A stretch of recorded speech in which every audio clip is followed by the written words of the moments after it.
My husband thinks I baby trapped him despite already being married for 7 whole years, so he ran away last night.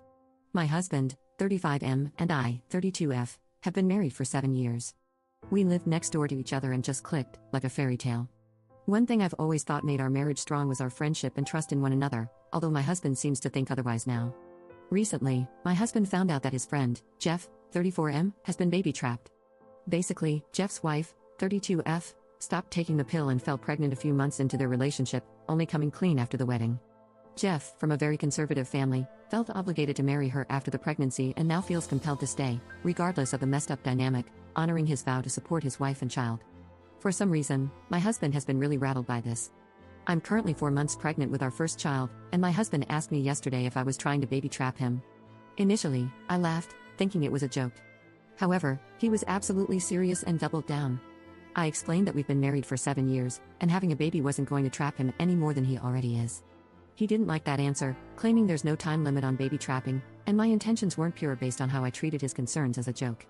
He said he had trusted me in the past, but my reaction gave him no reason to trust me now. I wasn't sure how to respond, so I suggested we talk about it in the morning. Today, I woke up, and my husband was gone. I received a nasty text from his brother, 28M, accusing me of forcing my husband into this pregnancy, despite it being a joint decision. My husband is not responding to calls or texts, and I'm wondering how to move forward.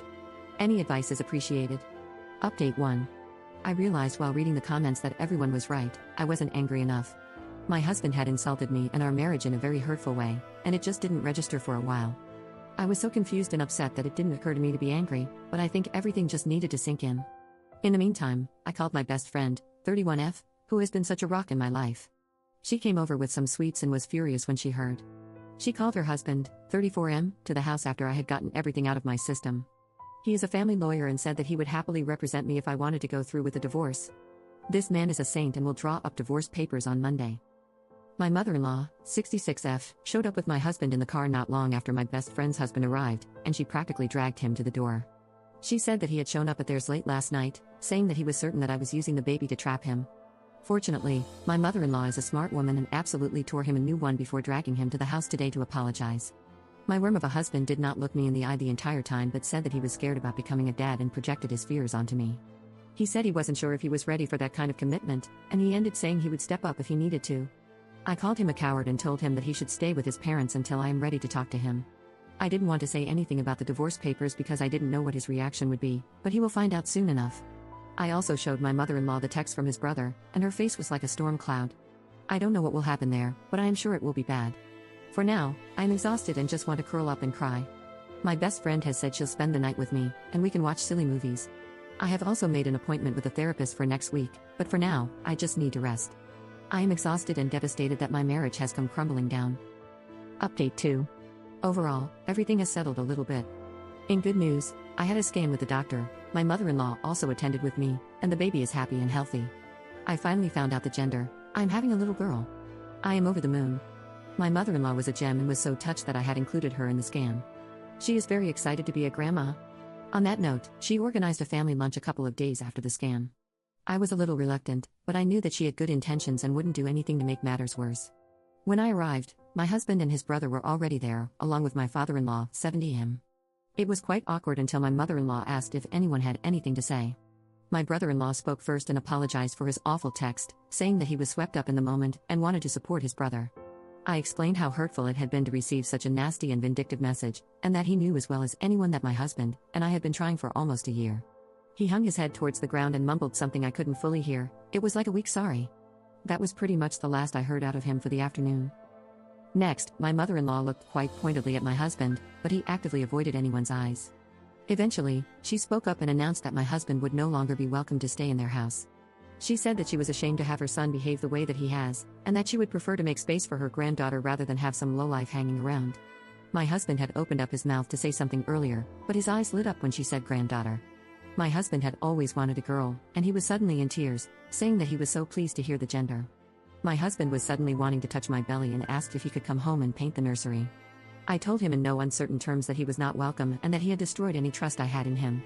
I told him that if I took him back, I would be worried that he would disappear at any kind of big news and that I couldn't have someone at my side who balked at the first chance. He asked me if I was telling him it was over, and I point blank told him that I had solicited a lawyer. My husband was kind of frantic, but I felt so calm, like someone had put a blanket over me in the situation. Normally I am super emotional, but I felt so removed from everything. My husband said that this was not fair, that just because he had shown a little bit of panic, I was supposedly throwing away our life together and denying him his daughter. His dad reminded him that this is the same baby he felt trapped by no more than 2 weeks ago. My husband said it was a mistake and he was stressed, but his mom asked him how he thought I felt. She asked him to imagine being so vulnerable and giving up your body to grow a family, and suddenly the one person you trust is accusing you of terrible things. He said it was a mistake and he projected his fears onto me. I told my husband that I felt so broken when he left because I had all these dreams of a beautiful family which came crashing down in an instant. My husband said that he wanted those things with me and he wanted our baby girl, but that he let the panic overwhelm him. I told him that wasn't a good enough excuse for what he put me through, and that he certainly didn't seem panicked when his mom had to drag him to my door to apologize. He didn't have much of an answer other than to say that he was ready now and wanted our girl. In all of this, in all the times he told me he wanted me and our baby, he never once apologized properly. After a very long discussion, the lunch wrapped up, and my mother-in-law stood by what she had said about my husband not being welcome. He asked again if he could come home with me, and I told him that it was my house. I had owned the house before we got married, and it was going to be a safe space for me. That is to say, he was not welcome. As far as I know, he is staying at some hotel. Finally, he was served divorce papers at work on Friday. My best friend's husband drafted them earlier that week, but I wanted to wait until I had thought it all through. I received a few missed calls and crying voicemails asking if I was really throwing away our family, but I did not respond. My mother-in-law called me when she heard, and she supported me in my decision. She said she never wanted my marriage to end this way or for her son to be so callous, but she said she is here for my baby and me, and that we will always be family. She even tried to apologize on my husband's behalf, but I told her that was not necessary. At the end of the day, his actions are his to own. My best friend has been around all weekend, and we went baby clothes shopping for a little bit of sunshine in all of this. She has been such a rock, and her husband has helped so much with the process. I don't know what will happen next, but I feel much calmer and like I am making the right decision. I will update again if anything major or exciting happens, but for now, I just want to get through all of this and hopefully come out with a beautiful baby girl.